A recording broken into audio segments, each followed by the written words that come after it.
شام کو پھولوں کی محل بنا کر بلایا ہے ڈاکٹر شفاق فہیم صاحب سے بڑے ادب سے التماس ہے کہ وہ مائک پر تشریف لائے اور اپنی شاعری کروا دیں. بھائی پیش کر رہا ہوں. عنایت کیجیے. سوکھے ہوئے ہونٹوں کو دکھائی کیوں آگ,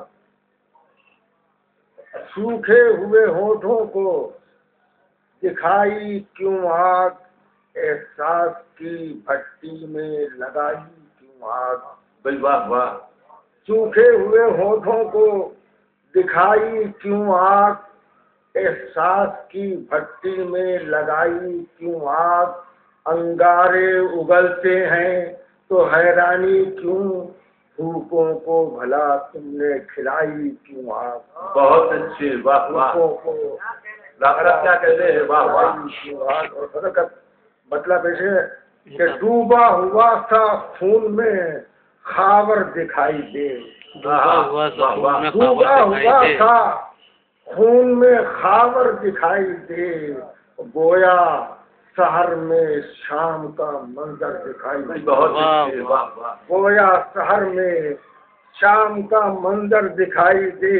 لوگوں تمہارا شہر تو شیشے کا شہر ہے.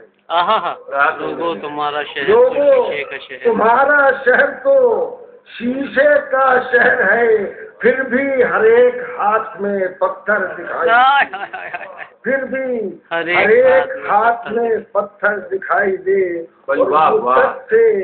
مدت سے میرے گاؤں کے چولہے بھی سرد ہیں. مدت سے میرے گاؤں کے چولہے بھی سرد ہیں. میرے گاؤں کے چولہے بھی سرد ہیں, لیکن ایک آگ ہے کہ جو گھر گھر دکھائی دے. میرے گاؤں کے چولہے بھی سرد ہیں, لیکن ایک آگ ہے کہ جو گھر گھر دکھائی دے. اور یہ کیا کہ میرے فکر و عمل میں تضاد ہے. کیا کہنے ہیں. یہ کیا کہ میرے فکر و عمل میں تضاد ہے, مجھ کو تو کوئی میرے ہی اندر دکھائی دے.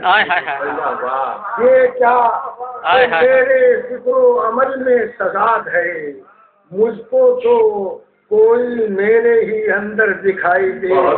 اور یہ راستہ نیا ہے, ذرا غور تو کرو.